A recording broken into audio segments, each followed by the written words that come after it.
Bonjour et bienvenue à toutes et tous sur Inclusion for Change, l'émission sur l'égalité des chances dans le monde du travail. Aujourd'hui, nous parlerons de transition juste ou comment faire le pont entre les enjeux sociétaux et les enjeux climatiques au sein des organisations. En première partie de cette émission, nous pourrons prendre la mesure de cet enjeu que revêt la transition juste grâce au regard de Maya Agege, déléguée générale de l'AFMD, notre partenaire sur cette émission. Bonjour Maya. Bonjour.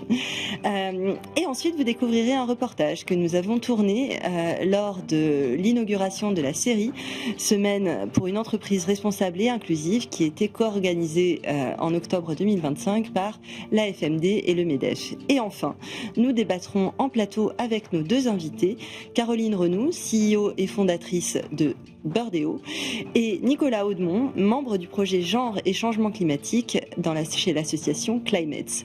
C'est parti pour Inclusion for Change.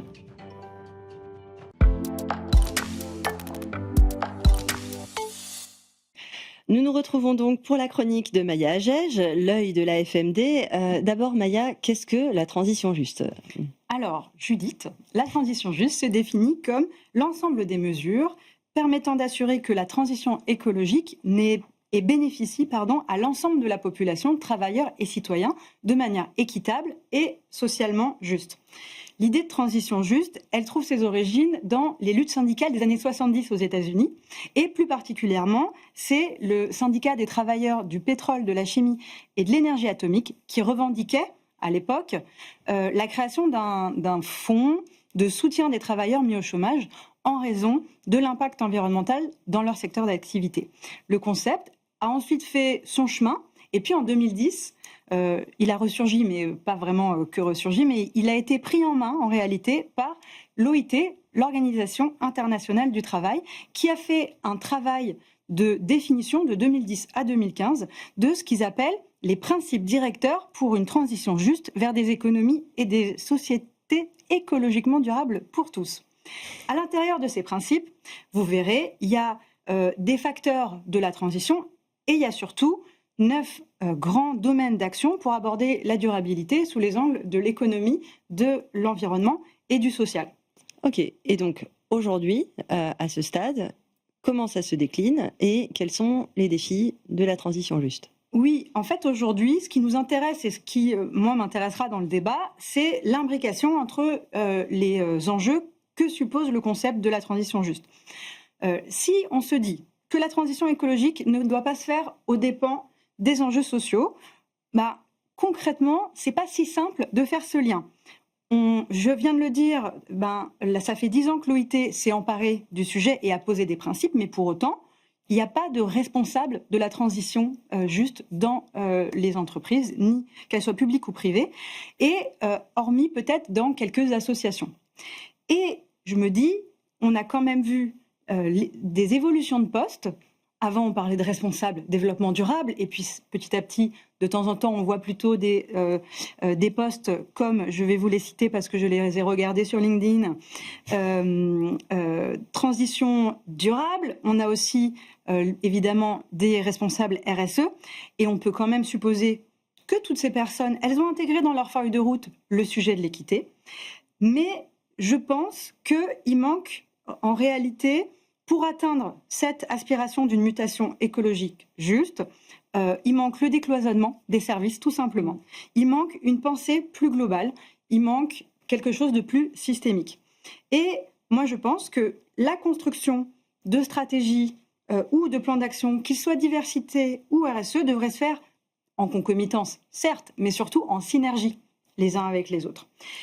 Et dans le reportage, on l'a vu, c'est un défi, la transition juste pour 2025, mais on peut parier que ce sera un défi pour 2026. Un grand merci Maya pour cet éclairage à la fois historique et évidemment très présent. Avant d'entamer les échanges avec nos invités, je vous propose qu'on visionne ensemble le reportage que nous avons tourné lors de la journée d'ouverture de la série Semaine d'entreprise responsable et inclusive.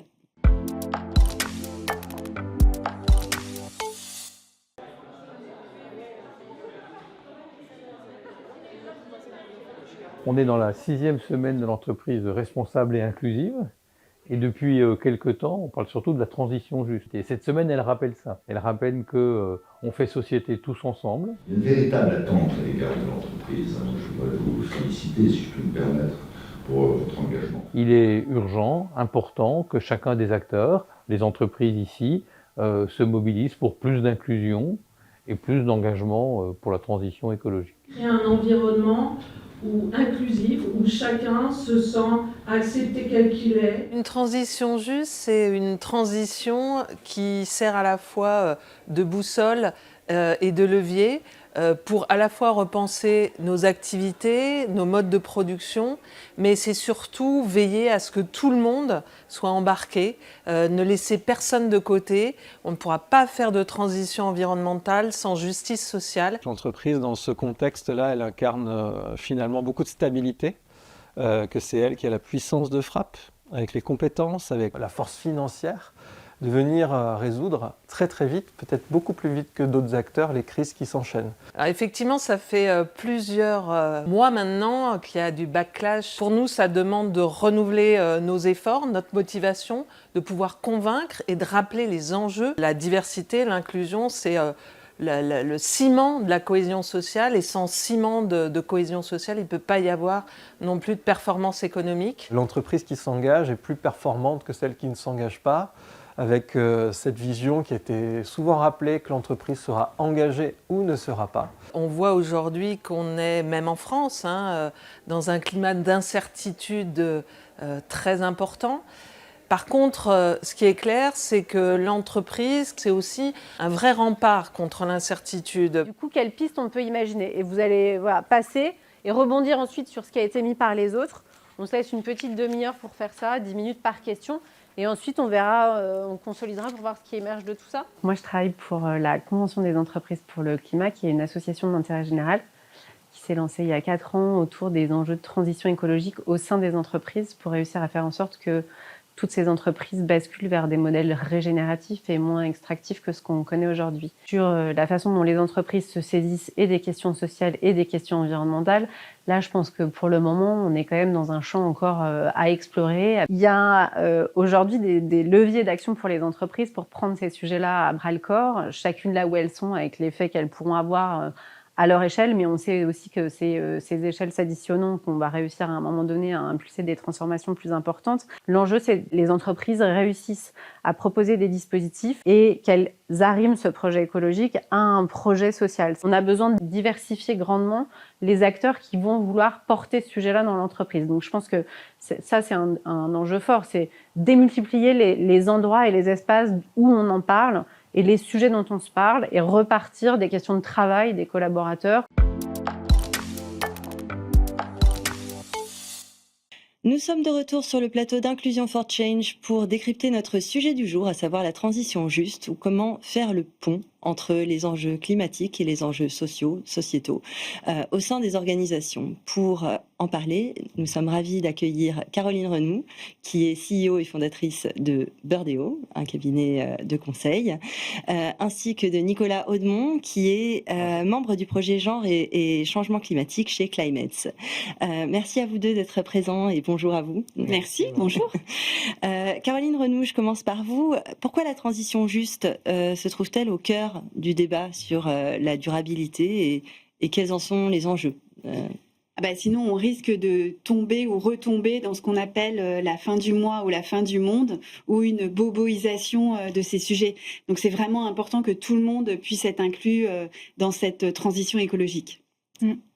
Et moi, je voudrais savoir, parfois on a le sentiment on peut avoir le sentiment que la transition juste, elle ne va pas de soi, que c'est peut-être un idéal, ou même voire une contradiction.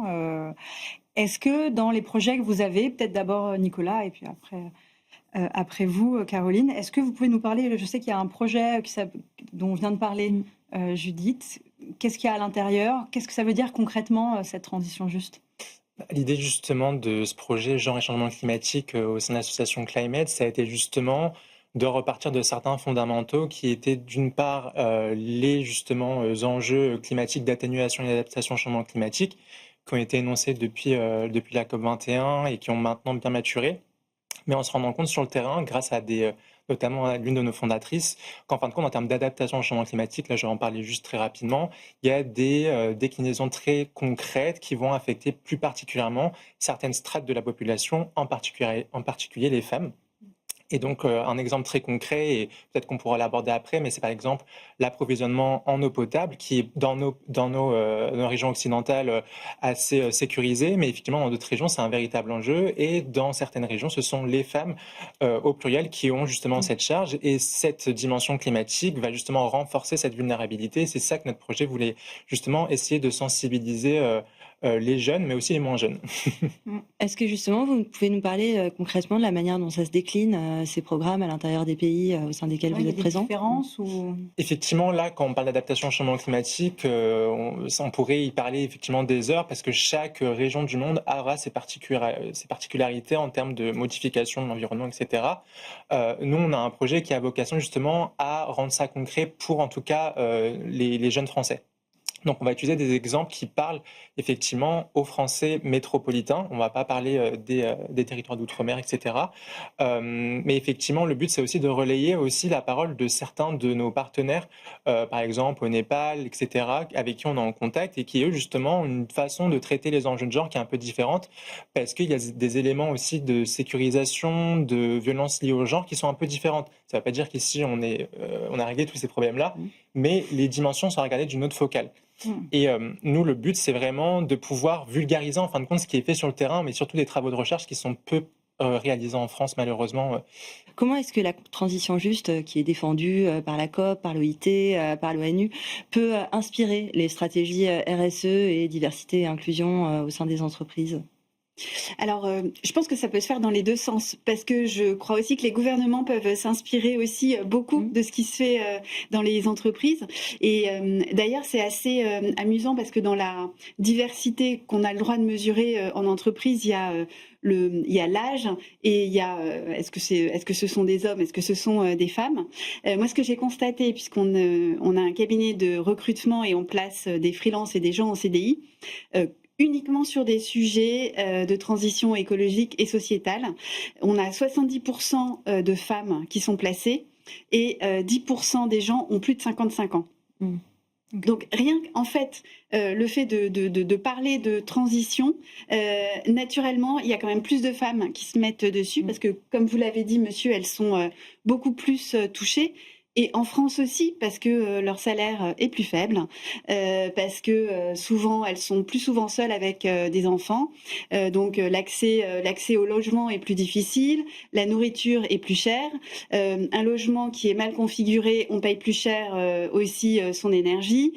Si on mange pas bien, on est vraiment en mauvaise santé.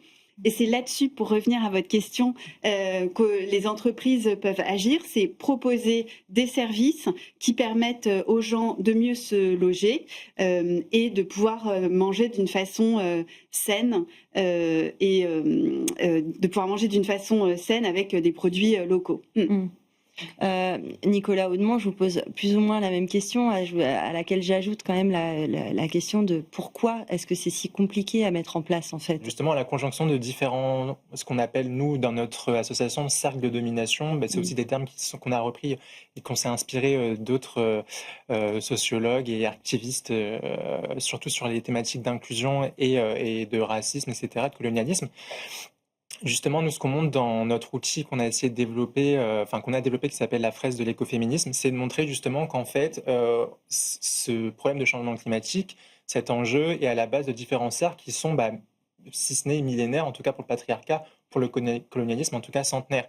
Et donc, en fait, pourquoi c'est plus compliqué ? Parce qu'on est sur des enracinements temporels qui sont sur le temps long, sur lesquels, en fin de compte, on est vraiment sur une culture qui, en fin de compte, fait partie de notre nature, parce qu'on a été élevé avec ce genre d'enjeux, en fin de compte. Ce qu'on essaye de montrer, du coup, c'est que là, il ne s'agit pas d'avoir des projets opérationnels qu'on peut sortir d'un chapeau qui puissent résoudre certaines situations, mais d'aller questionner justement au global les organisations, les institutions, dans la façon dont ils font justement les politiques publiques. En ce qui nous concerne, on est plus sur ce volet-là, et en l'occurrence, comment fonctionne leur administration. Il y a quoi dans cette fresque, juste pour nous donner un peu une idée, les thématiques qui sont abordées, ou même d'ailleurs les réactions des gens ? Alors le public, c'est plutôt des jeunes. et des moins jeunes, justement, à l'origine, Climate, on était plutôt sur des sensibilisations destinées aux moins jeunes pour leur faire comprendre les négociations internationales. Avec la fresque de l'écoféminisme, justement, on a décidé d'aller chercher un peu plus loin, notamment parce que c'est des sujets qui, alors, sont... Effectivement, l'écoféminisme, c'est un sujet assez niche, mais on essaie justement d'aller voir tout public. On a essayé de l'amener chez des collégiens, par exemple, donc il y a un public assez particulier où il faut justement avoir beaucoup de pédagogie pour leur expliquer quelles sont les implications, par exemple, du néocolonialisme ou de la maternité, justement, dans la vulnérabilité climatique et sur lesquelles, eux, ça leur parle pas vraiment. Et globalement, nous, des thématiques très concrètes de cette fresque-là, c'est vraiment de montrer en quoi donc les 4 cercles de domination que nous, on a nommé capitalisme, colonialisme, patriarcat et domination du vivant, en fin de compte, se répondent dans un certain nombre de fiches thématiques concrètes. Exemple, travail domestique, maternité, ça je l'ai évoqué, mais également les transports. L'idée, c'est de montrer aux participants, en fin de compte, que même en France métropolitaine, il y a justement des vulnérabilités qui sont exacerbées par les enjeux sociaux et les assignations de genre et de racisation. Je fais le lien avec ce qui vient d'être dit, avec toutes ces notions qui sont des notions beaucoup utilisées dans le militantisme. Exact. Comment on peut faire pour faire cette transition, ou pas de transition, mais en tout cas, cette déclinaison, comment on peut intégrer ça parce que moi, il me semblait qu'il y avait quand même pas mal de notions de leadership, et là, vous avez peut-être parlé de culture. Donc, comment on fait le lien entre ce qui se passe dans la société civile qu'on peut amener dans l'entreprise? Alors, il y a plusieurs façons, mais c'est vrai, souvent, ce qui va commencer à inspirer le dirigeant d'une entreprise, c'est voir l'intérêt économique de ce que ça peut apporter. Voilà. Et il y a des études qui sont faites par des grands cabinets de conseil internationaux comme McKinsey, le BCG, qui démontrent qu'une entreprise, si elle est inclusive dans son management, dans ses critères de recrutement, elle performe mieux. Ça fait partie des arguments qui donnent en tout cas des idées aux dirigeants. Et puis après, c'est de l'accompagnement et de la conduite du changement. Déjà, c'est se dire que ça va pas se faire du jour au lendemain et que le yaka faucon ne suffit pas. Par exemple, les fresques, c'est des outils mais qui sont formidables et en entreprise, elles sont beaucoup déroulées. Donc c'est une première sensibilisation, mais il faut qu'il y ait des actions derrière pour que ça puisse perdurer et puis que ce soit mesuré. Est-ce qu'il faut faire un travail sur le vocabulaire, la taxonomie pour justement, alors sans débarrasser l'engagement évidemment et l'historique qui est sous-jacent à tous ces phénomènes, mais quand même pour permettre aux leaders qui sont bien souvent des hommes, etc., de s'emparer des sujets, d'en faire un sujet de COMEX et de se dire que ça leur appartient tout autant que à une base militante de facto. Enfin. Je pense que déjà un enjeu, c'est effectivement de démystifier justement les sujets dont on vient un peu de parler très rapidement, surtout des concepts effectivement qui appartiennent plutôt à la sphère parfois sociologique, scientifique, et qui effectivement parfois sont taxés effectivement de certains, on va parler de wokisme, etc., qui vont du coup être teintés de certaines idéologies dites négatives, etc. L'idée, c'est vraiment de repartir d'exemples aussi, quand je dis opérationnel, vraiment du terrain et de la réalité. Je reprends en gros cet exemple de fresque parce que c'est ce qu'on connaît nous, mais en réalité, je pense exemple. Mais c'est un exemple. Mais très concrètement, l'idée, c'est vraiment de repartir, et ça, peut-être que je travaille aussi dans une mode de conseil, l'idée, c'est vraiment de repartir des chiffres aussi pour que ça parle également aux gens. Et je pense que c'est une bonne façon aussi de marquer justement ce genre de profil autour d'exemples très concrets parce qu'en fin de compte, un chef d'entreprise, un leader ou peu importe, également, en fin de compte, un citoyen lambda qui marche dans la rue, qui prend les transports ou la voiture, etc., et lui montrer en fin de compte les impacts très concrets justement d'une transition par exemple des mobilités sur pourquoi en fin de compte c'est super important d'avoir justement cette focale genre sur les transitions des mobilités parce que les femmes prennent de manière plus importante les transports et qu'en fin de compte faire une stratégie de transport régionale devrait justement prendre en compte justement cet aspect, même si effectivement il y a tout un travail à faire. là, c'est un exemple, là, j'ai pas le chiffre, mais si j'avais le chiffre, ça parlerait beaucoup plus. Et aussi avec on l'utilise un peu moins, mais effectivement du storytelling. Ouais. Je pense que c'est ça aussi qui peut vachement parler. Après, l'idée, c'est, alors, pas de brosser dans le sens du poil, mais effectivement d'amener justement tout public, et c'est ce qu'on essaie aussi de faire, sans renier le propos général, parce que le but, c'est pas non plus de diluer, en fin de Ouais, compte. c'est exactement ça. Et justement, entre le risque de la dilution et le risque de greenwashing, ou de social washing, une fois que les choses font l'objet d'une appropriation, comment on fait? Comment on fait pour faire en sorte que cette transition juste advienne et soit prise en main au sein d'entreprises sans que ce soit finalement un outil de com et de marketing, de pur storytelling et pas d'action concrète? Alors, il y a une piste qui est vraiment de remettre la diversité et l'inclusion aussi au niveau de la gouvernance, comme ça l'est maintenant la décarbonation. C'est-à-dire, vous avez probablement entendu parler de backlash RSE, ESG, etc.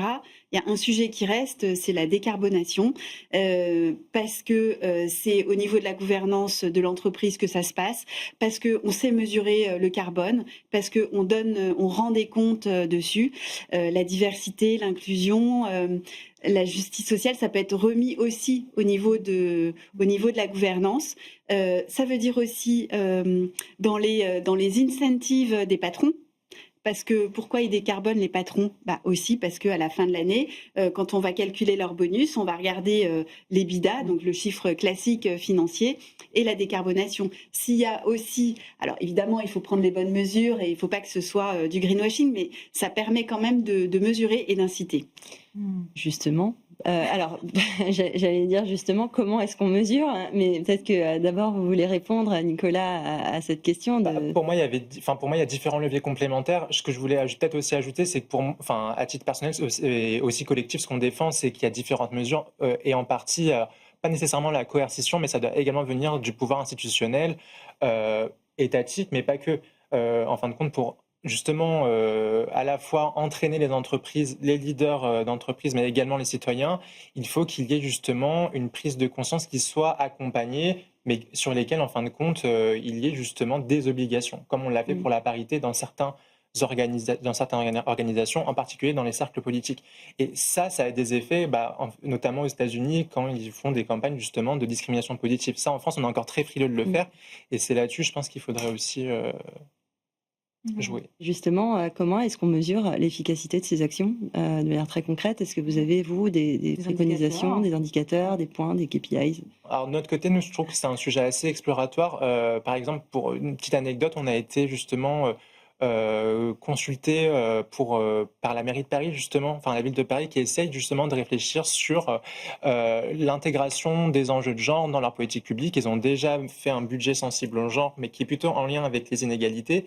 Et là, ils avaient comme idée de pouvoir regarder leur plan climat à travers justement les enjeux de genre et les inégalités de genre. Alors, vaste travail sur lesquels l'ensemble des parties prenantes autour de la table, en fin de compte, n'avait pas tellement d'idées parce que à partir de quand on va justement regarder, est-ce qu'on regarde en termes d'impact? Est-ce qu'on regarde aussi en termes d'euros financés qui iront sur telle organisation? Mais comment faire en sorte que... comment analyser comment dire, j'arrive plus à trouver ce mot-là, mais de faire en sorte que cette organisation justement finance au détriment. Voilà. Et tout ça pour dire quoi? Tout ça pour dire que effectivement, il y a pas de, nous en tout cas, on n'a pas trouvé de KPI ou d'indicateur très précis à ce sujet. Et c'est tout l'objet aussi des travaux à l'échelle internationale que sont en train de mener certaines organisations au sein de la CNUC, la Convention sur les changements climatiques, parce que là, il y a justement une refonte de tout le projet genre et changement climatique qui est à l'œuvre en ce moment. Donc une réponse pour dire pas grand-chose de notre côté en tout cas. Surtout qu'après, il y a ce qu'on a le droit de mesurer et ce qu'on n'a pas le droit de mesurer, parce qu'il y a des questions qu'on n'a pas le droit de poser en France et qu'on pourrait poser dans d'autres pays. Voilà, par exemple, sur le genre, on n'a pas le droit de poser cette question... on n'a pas le droit de poser ces questions en France, sur l'origine aussi. Il y a des moyens de contournement. Il y a des moyens de mesurer. Parce que là, on parle de plus l'efficacité. L'idée, c'est pas forcément de mesurer qui est quoi, c'est plutôt de mesurer. Je comprends, mais quand on est en entreprise, qu'il y a des reportings à faire, il y a quand même des choses. Enfin voilà, on ne peut pas les faire. Et je me permets de vous dire ça parce que moi j'ai échangé avec plusieurs personnes en charge de la diversité et de l'inclusion dans des entreprises internationales. Et selon les pays, la culture est totalement différente, la loi est totalement différente, et c'est complexe de vouloir aussi tout ramener et parfois vouloir trop simplifier. Je me posais une question plutôt en termes de perspective. Comme par exemple, comme vous faites du recrutement, oui. Est-ce qu'il y a plus de demandes de compétences vertes ou de compétences d'inclusion dans les recrutements en cours? Est-ce que c'est vraiment une compétence demandée, ou finalement, bon, qu'il les ait ou qu'il les ait pas, le plus important, c'est de savoir faire du management de projet? C'est difficile de répondre comme ça, parce que à nouveau, on est. Je pense que comment dire. En général, quelqu'un qui cherche à recruter, ne va pas dire je ne veux pas un vieux, je ne veux pas une femme. Il ne s'en rend même pas compte, en fait. Il aura tendance à recruter quelqu'un qui lui ressemble, ou alors quelqu'un qui ressemble à la fonction que cette personne. Enfin, s'il connaît quelqu'un qui a eu cette fonction avant et qui lui plaisait, il va avoir tendance à recruter la même chose. C'est aussi pour ça que on se retrouve avec des dirigeants qui ont tous les mêmes diplômes, etc. C'est qu'on a tendance à recruter spécifiquement comme ça. Après, quand on entend que il faut qu'il y ait plus de femmes et il n'y a pas suffisamment de candidates adéquates pour des postes de dirigeants du CAC 40, bon, là, on sait que c'est n'importe quoi. Donc, il y a des initiatives comme celle de Marlène Schiappa. En fait, elle, avec un groupe, elle détecte des femmes qui potentiellement pourraient être dirigeantes de boîtes du CAC 40. Ça fait partie des choses qui aident. Après, moi, il y a aussi une initiative que je trouve intéressante, parce que on parlait des cabinets, des grands cabinets de conseil. Souvent, les grands cabinets de conseil, ils vont recruter à peu près des clones qui ont tous les mêmes diplômes, etc. Et il y en a quand même certains qui font des expérimentations en recrutant des gens qui viennent plus de la diversité. Alors, ils vont pas dire de la diversité, mais du coup, ils vont plutôt aller chercher des gens qui auront fait une université à Saint-Denis, par exemple. Ce qu'ils ont constaté, c'est que ces collaborateurs mettent un peu plus de temps à s'intégrer. Donc, l'apprentissage est un peu plus long. Ils ont moins les codes culturels, par exemple. En revanche, ils vont rester plus longtemps. Et ça, pour un cabinet de conseil, quelqu'un qui reste plus longtemps, ça fait partie de sa performance, entre guillemets. Je pense que malheureusement on a explosé notre timer. J'avais une dernière question. Notre émission s'achève. Je vous remercie mille fois tous les deux pour ces échanges nourris. Merci Caroline Renoux et Nicolas Audemont. Merci Maya. Merci donc de nous avoir rejointes sur ce plateau. Inclusion for Change revient le mois prochain pour parler des seniors en entreprise, un grand sujet très important. Et entre-temps, vous pouvez voir ou revoir l'ensemble de nos émissions sur le site internet Bismart. À très bientôt.